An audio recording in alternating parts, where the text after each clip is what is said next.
Quran chapter 2 verse 214 talks of a people who were struck by hardship, such that even the Prophet and the believers of the time proclaimed, when will the help of Allah come? And it seems that the response that was given to the Ummah then echoes the sentiments and what the Ummah needs to hear today. And that was unquestionably the help of Allah is near. Assalamu alaikum guys, and welcome to another episode of Smile to Jannah. If the people that are seen, the people that are responsible, the people who have been given leadership, if they are not pulling their weight, nay, Allah does not require them. Allah does not require anything if He is to help the believer. And here guys, we have seen Allah helping the believing men and the women through forces of the unseen.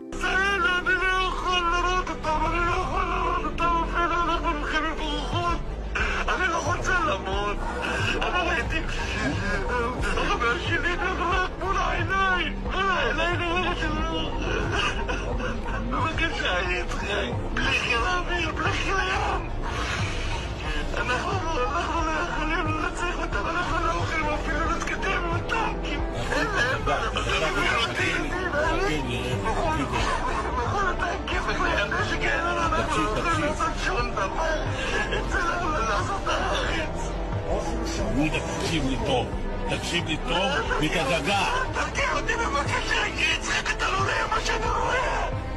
בבקשה, אני רוצה מיד לצטט.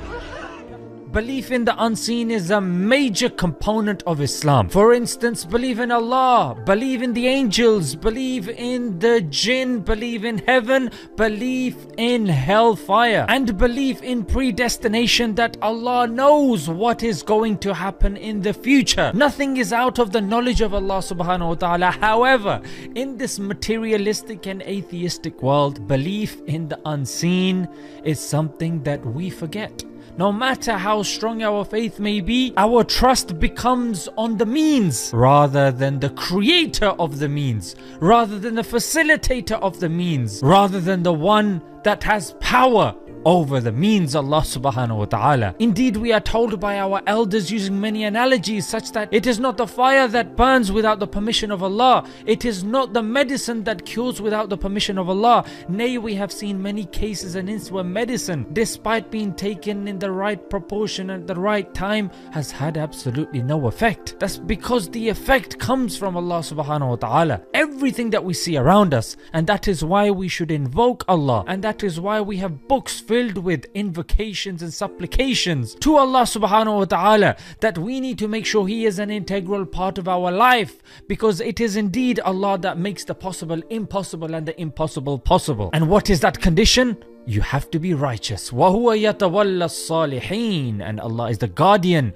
of the salihin, of the righteous, if one is righteous. And as we are seeing through many clips that are emerging from Gaza, people that have had their houses decimated and their families destroyed, they still say Ahadun Ahad, one Allah, Hasbunallah wa ni'mal wakil. It is indeed to Allah whom we put our trust. And we have seen numerous examples from even our history as well. For example, the Battle of Badr, where the Muslims were 313 against an army of 1,000, yet Allah sent angels to assist and aid the Muslimin. We saw Ibrahim alayhi salam, who was being thrown into the fire, but Allah had not commanded the fire to burn, therefore it did not burn. And Ibrahim alayhi salam went into the fire, yet he had the best time of his life. And is it any wonder that these people that are being oppressed, and in Islam we know that even if a non-Muslim makes a dua against the Muslim oppressor, indeed Allah will hear and aid even the non-believer against the believer.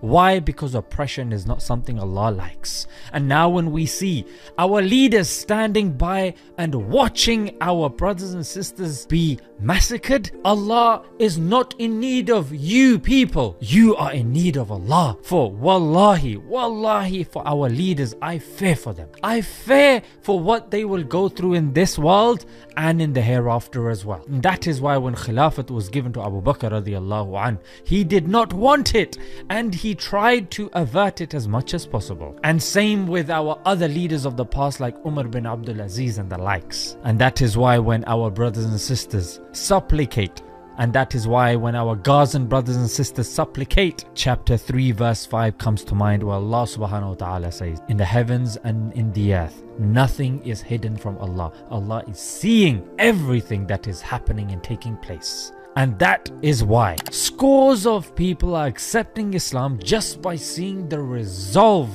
of our Gazan brothers and sisters. And as for the Israelis who have become blind with rage and hatred, who are carpet bombing the Palestinians, it reminds me of a quote that says, they have set out to change their fate, but they are only sealing it. For naturally they won't be able to kill everybody, and those that survive will be joining the very force Hamas that they want to vanquish. Because anybody at that time that sees their family from being murdered, you can literally take a pen and wipe out the rest of their life and just write warrior. That person, now they have no life, they have no aim other than fighting and avenging the memory of their family. Let's leave it there, guys. Until next time, Assalamu alaikum.